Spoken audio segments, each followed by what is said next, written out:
Welcome to Nanak classes. दोस्तों, Nanak classes के YouTube channel पे आपका स्वागत है। आज है 24 अक्टूबर और 24 अक्टूबर 2024 के जितने भी most important Rajasthan current affairs के क्वेश्चन बनते हैं आज हम उनका डिस्कस करेंगे। पूरा वीडियो ध्यान से देखना और लास्ट में मैं आपसे क्वेश्चन पूछूंगा जिनके जवाब आपको कमेंट बॉक्स में देने हैं। कृत्रिम गर्भाधान से देश के पहले गोडावण का जन्म, मुख्यमंत्री लघु वाणिज्यिक वाहन स्वरोजगार योजना और राजस्थान में गोवर्धन योजना संचालन शुरू। कहाँ क्या क्या प्रक्रिया है, इसकी पूरी चर्चा इस वीडियो में करेंगे। डेली 8 बजे आपको ये क्लास मिलती है। संडे के दिन वीकली और फिर मंथली क्लास मिल जाती है और साथ में पढ़ते हैं हम राजस्थान सुजस सार संग्रह की पूरी कहानी। तो डेली उठकर एक टारगेट निर्धारित किया करो, उस टारगेट को प्राप्त करने के लिए अपनी पूरी जी जान पूरी मेहनत लगा दिया करो और उस टारगेट को प्राप्त किया करो। टारगेट उतना ही लो जितना आप प्राप्त कर सकते हो। तो इस वीडियो पे हम टारगेट रखते हैं 4000 लाइक का। सभी विद्यार्थी वीडियो को लाइक करेंगे, शेयर करेंगे। अगर आप चैनल पे नए हैं तो इसको सब्सक्राइब करेंगे। तो करें स्टार्ट आज की क्लास।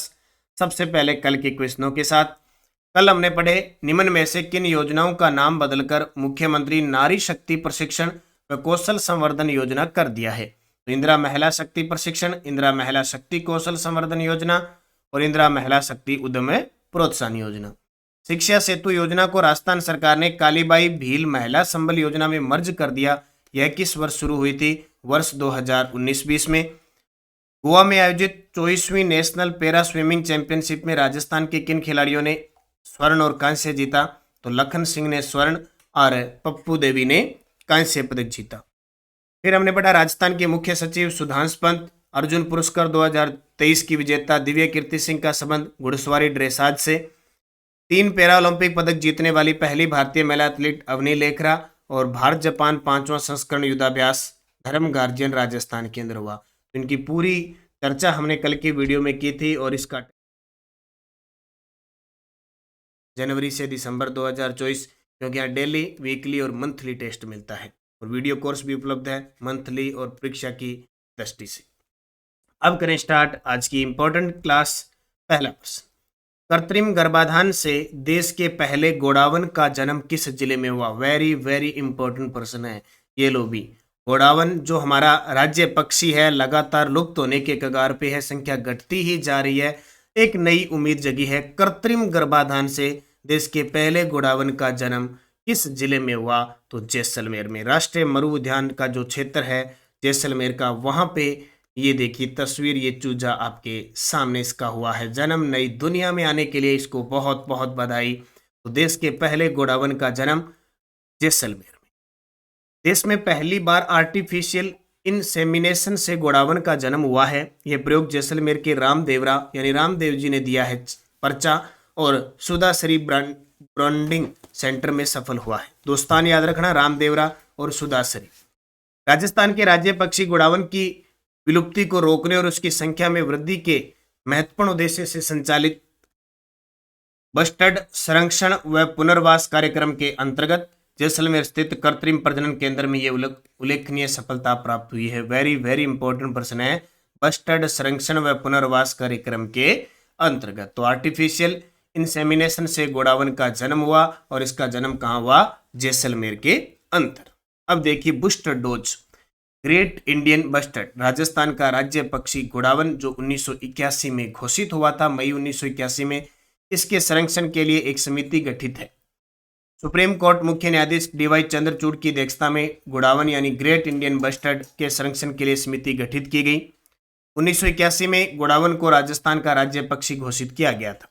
संरक्षण के उद्देश्य से एक महत्वाकांक्षी संरक्षण कार्यक्रम प्रोजेक्ट ग्रेट इंडियन बस्टर्ड 5 जून 2013 को भी शुरू किया गया था। इसको भी याद रखना और 1981 में ये भी याद रखना। और किसकी अध्यक्षता में? जो सुप्रीम कोर्ट के मुख्य न्यायाधीश है DY चंद्रचूड़ की अध्यक्षता में ये संरक्षण के लिए समिति गठित हुई। तो ये तीनों चारों बातें आपको याद रखनी है। संरक्षण का कार्य सोरसेन, बारां और मोखला जैसलमेर की 2 सुविधाओं के माध्यम से किया जा रहा है। राजस्थान के किस जिले में गोवर्धन योजना संचालित की जा रही है? वेरी वेरी इंपॉर्टेंट है आज, क्योंकि सारी की सारी सुजस रिपोर्ट है। सारी सुजस रिपोर्ट मैं आपको बता रहा हूँ। राजस्थान के किस जिले में गोवर्धन योजना संचालित की जा रही है? तो वो चल रही है भीलवाड़ा के अंदर। कहाँ पे? भीलवाड़ा में। और गुजरात के अंदर एक समारोह के अंदर अमित शाह, हमारे जो सहकारिता मंत्री और गृह मंत्री है, उनके द्वारा इसकी प्रशंसा की गई। तो गुजरात के आनंद में, आनंद डेयरी है ना गुजरात में, एनडीडीबी के टी के पटेल सभागार में एनडीडीबी के हरिक जयंती वर्ष और श्री त्रिभुवन दास पटेल की जयंती के अवसर पर आयोजित कार्यक्रम के मुख्य अतिथि थे हमारे देश के सहकारिता व गृह अमित शाह थे। केंद्रीय गृह व सहकारिता मंत्री अमित शाह ने गोवर्धन योजना के तहत आ रहे क्रांतिकारी बदलाव को रेखांकित करते हुए राजस्थान में डेयरी विकास कार्यक्रम की सराहना की है और भीलवाड़ा में लागू की जा रही गोवर्धन योजना के कार्यों की प्रशंसा की है। ये बहुत इंपॉर्टेंट है। और उन्होंने कहा कि दूध उत्पादन में ये जानकारी दी कि दूध उत्पादन में भारत विश्व में पहले स्थान पे है और राजस्थान भारत में दूसरे स्थान पे है, ये याद रखना। देश में 2.31 करोड़ टन दूध का उत्पादन हो रहा है और भारत ने अमेरिका को पीछे छोड़ दिया। तो ये फिक्स है, आरपीएससी पर्सन फिक्स पूछती है, निश्चित है लगभग। तो दूध उत्पादन में पूरे विश्व के अंदर भारत का दूसरा स्थान, पहला स्थान है, जबकि राजस्थान का देश में दूसरा स्थान है। अब क्या है ये गोवर्धन योजना और कब शुरू हुई थी? देखिए बुस्टर, जो सर्दी आ चुकी है तो चाय मलाई मार के इलायची और अदरक वाली पीनी बहुत जरूरी है। अदरक के स्वाद कुछ अलग ही होते हैं। गोवर्धन योजना भारत सरकार की एक पहल है जिसका मकसद है गांव स्वच्छ रहे, ग्रामीण परिवारों की आय बढ़े और मवेशियों के कचरे से ऊर्जा और जैविक खाद मिले। ठीक है, यानी पशुधन से हम अलग अलग तरीके से आजकल तकनीक अपना के कुछ भी काम किया जा सकता है, किसी भी कार्य को हम कर सकते हैं। इस योजना को गैल्वेनाइजन ऑर्गेनिक बायो एग्रो रिसोर्च धन के नाम से जाना जाता है। शॉर्टकट में कहें तो गोवर्धन, यानी स्वच्छ गांव स्वच्छ रहेगा, ग्रामीण परिवारों की आय बढ़ेगी, मवेशियों के कचरे से ऊर्जा और जैविक खाद मिलेगी। इसके लिए galvanising organic bio agro resource धन के नाम से जाना जाएगा। इसे अप्रैल 2018 में स्वच्छ भारत मिशन ग्रामीण के तहत लॉन्च किया गया था। ये थोड़ी सी बात आपको गोवर्धन योजना की याद रखनी। राजस्थान के पूर्व मुख्यमंत्री व देश के पूर्व उपराष्ट्रपति स्वर्गीय भैरव सिंह शेखावत की 23 अक्टूबर 2024 को कौन सी जयंती बनाई गई? मतलब इस शख्स से आज तक ऐसा नहीं हुआ कि जहां राजस्थान राज्य व्यवस्था का प्रश्न पूछा गया हो और भैरव सिंह जी से प्रश्न नहीं आया हो। तो 101वीं जयंती, क्या बात है। 23 अक्टूबर 2024 को हमारे राजस्थान के 3 बार सीएम रहे, विपक्ष के नेता, पक्ष के नेता और देश के एक बार उपराष्ट्रपति पद पर पहुंचे भैरव सिंह जी शेखावत, इनकी 23 अक्टूबर 2024 को 101वीं जयंती बनाई गई। जैसे अब की बार राजस्थान पुलिस, राजस्थान हाईकोर्ट 75वां स्थापना दिवस मना रहा है, महात्मा गांधी की 155वीं जयंती मनाई गई। तो भैरव सिंह जी शेखावत बाबोसा के नाम से जाने जाते हैं। इनका जन्म 23 अक्टूबर 1925 को हुआ था, निधन 15 मई 2010 को हुआ। पूर्व उपराष्ट्रपति और राजस्थान के पूर्व मुख्यमंत्री बाबोसा स्वर्गीय भैरव सिंह जी शेखावत की 101वीं जयंती बनाई गई। भैरव सिंह जी 3 बार राजस्थान के मुख्यमंत्री रहे। यहां से प्रश्न फिक्स आता है क्योंकि मोहनलाल सुखाड़िया 4 बार सीएम रहे, इसके अलावा हरिदेव जोशी 3 बार सीएम रहे, भैरव सिंह जी शेखावत 3 बार रहे और अभी गहलोत है वो 3 बार रहे। इनको याद रखना, कौन कौन 3 बार रहे, कौन 4 बार रहे, कौन 2 बार रहे। ये प्रथम बार रहे थे 22 जून 1977 को 16 फरवरी 1980 तक यहाँ राष्ट्रपति शासन लग गया। फिर 4 मार्च 1990 से 15 दिसंबर 1992 फिर राष्ट्रपति शासन लग गया और फिर तीसरी बार 4 दिसंबर 1993 से दिसंबर 1998। और यहाँ अंत्योदय योजना के जनक इन्हें कहा जाता है। और इससे भी बड़ी बात कि 3 बार सीएम रहने के बाद भारत के दूसरे सबसे बड़े पद उपराष्ट्रपति पद को सुशोभित किया। 11वें उपराष्ट्रपति रहे 2002 से 2007। ये बातें याद रखनी है, ये करंट की भी है और राजस्थान राज्य व्यवस्था से भी संबंध खाती है। राजस्थान में पश्चिमी जिलों में 60 गीगाबाइट क्षमता की सोलर, विंड और हाइब्रिड, देखो सौर ऊर्जा, पवन ऊर्जा और हाइब्रिड मिक्स परियोजनाओं की स्थापना के लिए किसके साथ समझौता किया जाएगा? और कल सीएटी में प्रश्न आया था 9 से 11 राइजिंग इन्वेस्टमेंट राजस्थान समिट का आयोजन कहाँ होगा? जयपुर। ठीक है, तो इसके तहत ये समझौते हो रहे हैं। तो ये समझौता हुआ यूएई के बीच, संयुक्त अरब अमीरात के बीच। किसके बीच? संयुक्त अरब अमीरात पश्चिमी जिलों में, क्योंकि चाहे बीकानेर है, चाहे जैसलमेर है, चाहे फलोदी है, चाहे जोधपुर बाड़मेर, यहाँ ही सबसे ज्यादा इन चीजों की संभावना है 60 गीगाबाइट क्षमता की। अब इन ऑप्शन देखो, मेरे पास 4 ऑप्शन है बड़े गजब के। सऊदी अरब की बात आए तो भारत और सऊदी अरब के बीच साडा तनसीक युद्धाभ्यास हुआ था महाजन बीकानेर में। यूएई और भारत के बीच डेजर्ट साइक्लोन हुआ था, कहाँ पे? महाजन बीकानेर में। भारत और जापान के बीच धर्म गार्जियन हुआ था, अभी सीईटी में आया था, 5वां संस्करण था, राजस्थान के बीकानेर महाजन में हुआ। और हाल ही में अमेरिका ने भारत के साथ एक युद्धाभ्यास किया है। और एक और तरंग शक्ति युद्धाभ्यास 2 संस्करण में हुआ, एक सुलूर तमिलनाडु में और दूसरा संस्करण हमारे जोधपुर के अंदर आयोजित हुआ था। ये आपको थोड़ी बातें याद रखनी है। प्रधानमंत्री और यूएई के निवेश मंत्री की मौजूदगी में प्रदेश के पश्चिमी जिलों में 60 गीगावाट क्षमता की सोलर, विंड और हाइब्रिड परियोजना की स्थापना के लिए एमओयू किया गया। केंद्र सरकार ने, नोट कर लेना, केंद्र सरकार ने देश में 500 गीगावाट सौर ऊर्जा उत्पादन का महत्वाकांक्षी लक्ष्य रखा है राजस्थान में। लक्ष्य को हासिल करने के लिए राजस्थान को 250 गीगावाट के अभी सोलर प्लांट लगाने होंगे। और अभी राजस्थान भारत में अक्षय ऊर्जा उत्पादन में पहले स्थान पे। अक्षय ऊर्जा उत्पादन में खास करके सौर ऊर्जा उत्पादन में तो नंबर 1 है, प्रथम पुरस्कार मिल चुका है, और अक्षय ऊर्जा में दूसरा पुरस्कार मिल चुका है। पैरा ओलंपिक 2024 में R2 महिला 10 मीटर एयर राइफल SH1 स्पर्धा में किस भारतीय खिलाड़ी ने कांस्य पदक जीता? सीईटी एग्जाम 10+2 वाले में कल आया था। आज एग्जाम और हो जाते हैं, फिर कल अपने क्या करते हैं, 6 पारियों में राजस्थान जीके क्या आया और 6 पारियों में करंट क्या आया, पूरी चर्चा हम करेंगे। ठीक है, तैयार रहना। आजाद जिसका एग्जाम है उन सभी को हार्दिक शुभकामनाएं।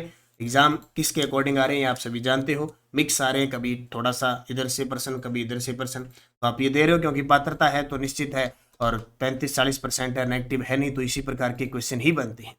R2 महिला 10 मीटर एयर राइफल SH1 स्पर्धा में मोना अग्रवाल जी, हमारे राजस्थान के 3 खिलाड़ियों ने पैरा ओलंपिक में पदक जीते थे।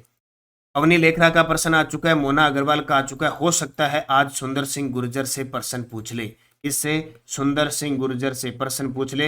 यह नहीं पूछेगा तो फिर पशु परिचर, आगे आरपीएससी फर्स्ट ग्रेड और सेकंड ग्रेड के संस्कृत विभाग के प्रश्न ले रहे हैं, वहां से प्रश्न वो पूछेगा, ये श्योर है।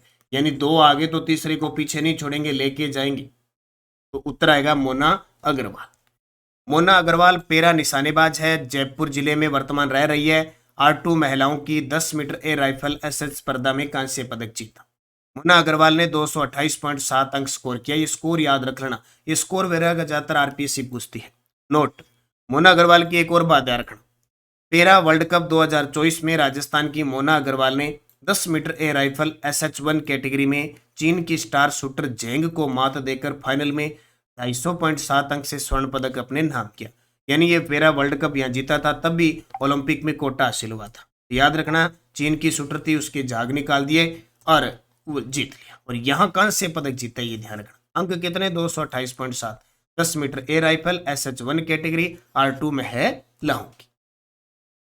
राजस्थान में मुख्यमंत्री लघु वाणिज्यिक वाहन स्वरोजगार योजना को कब अधिसूचित किया गया? ये भी कल प्रश्न आया था, तो उत्तर आएगा 11 अक्टूबर 2022 को। कब? 11 अक्टूबर 2022 को। मुख्यमंत्री लघु वाणिज्यिक वाहन स्वरोजगार योजना शुरुआत 11 अक्टूबर 2022 को। उद्देश्य क्या है?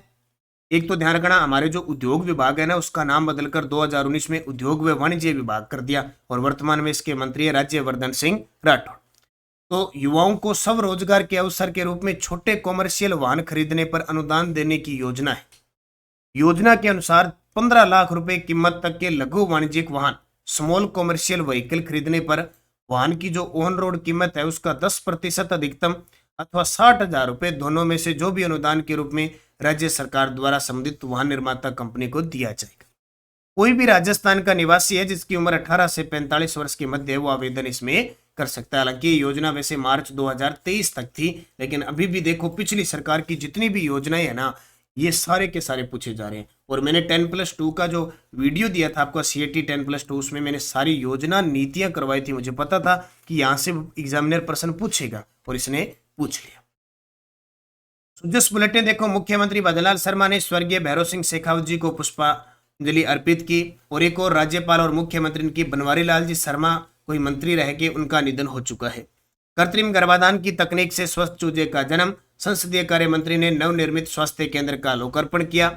और केंद्रीय सहकारिता मंत्री ने RCDF की सराहना की। राजस्थान की गोवर्धन योजना में कार्बन क्रेडिट की पहली किस्त जारी की। ये भी ध्यान रखना कब जारी की, ये भी क्वेश्चन पूछा जा सकता है। बाकी देखो, कोई अब दीपावली आ गई तो खाद्य सुरक्षा पे काम चल रहा है। शुद्ध आहार मिलावट पे वार जगह जगह देखे जा रहे हैं, कहीं पटाखे चेक किए जा रहे हैं, कहीं मिठाई चेक की जा रही है, बस चलता जा टेलीग्राम ज्वाइन कर लेना, नानक क्लासेज और नानक क्लासेज शिव सर। देखो किस प्रकार के क्वेश्चन वगैरह आ रहे हैं, सब लिंक पीडीएफ कोई भी सूचना है वो आपको टेलीग्राम पे दी जा रही है। पिछले वीडियो का क्वेश्चन था एंटी नारकोटिक्स टास्क फोर्स का पुलिस स्टेशन किस जिले में स्थापित होगा, तो इसका उत्तर है जयपुर में स्थापित होगा और 9 चौकियां स्थापित होगी, वो मैंने आपको कल बता दी। अब आपके लिए क्वेश्चन जिसका जवाब कमेंट बॉक्स में देना है।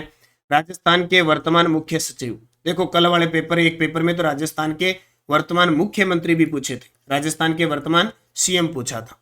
तो राजस्थान के वर्तमान मुख्य सचिव सुभाष चंद्र, सुधांशु पंत, सतीश कुमार, जगदीश मीणा। अब यस्टरडे डोज क्या थी, बांस का जंगल बांसवाड़ा में, चूलिया जलप्रपात दक्षिणी पूर्वी क्षेत्र में है, राउत बाटा चित्तौड़गढ़ में। भारत के कुल भूभाग का कितना प्रतिशत राजस्थान में है, तो 10.41%।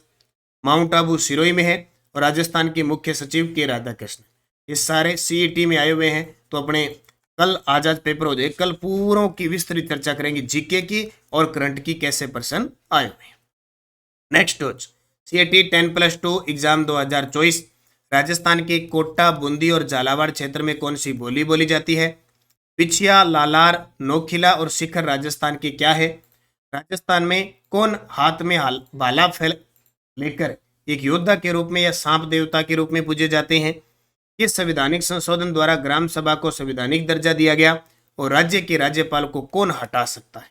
ये पांचों के जवाब आपको कमेंट बॉक्स में देना है। जाते जाते आप वीडियो को करना लाइक, शेयर और सब्सक्राइब। 4000 टारगेट का लाइक है, देखते हैं कितने टाइम तक आप इसका अचीव करने में मेरी मदद करते हो। और आप सभी का कारमा है, आपका नानक क्लासेज ये निरंतर बढ़ता रहे, इसलिए आपका प्यार, स्नेह, सपोर्ट चाहिए और निरंतर आप मेहनत करें। पशु परिचर की पुस्तक बाजार में उपलब्ध हो चुकी है। जिस भी विद्यार्थी ने इस पुस्तक को अब तक नहीं लिया है, लेकर इसका जरूर अध्ययन करें, क्योंकि रामबाण साबित होने वाली है। लगभग संपूर्ण राजस्थान में उपलब्ध है, जबकि अगर आप ऑनलाइन ऑर्डर करना चाहते हैं तो 80 580 22 001 पे ओनली डाक की सुविधा है हमारी, डाक के माध्यम से पहुंचेगी। इस नंबर पे आप ज्वाइन कीजिए। बाकी पशु परिचर के 15 प्रैक्टिस सेट है, लगातार दिए जा रहे हैं और एग्जाम से पहले ये प्रैक्टिस सेट जरूर करके जाना, मात्र 99 रुपए के अंदर। निरंतर मेहनत करो, अच्छे तरीके से पढ़ो। सफलता का एक ही ध्येय है।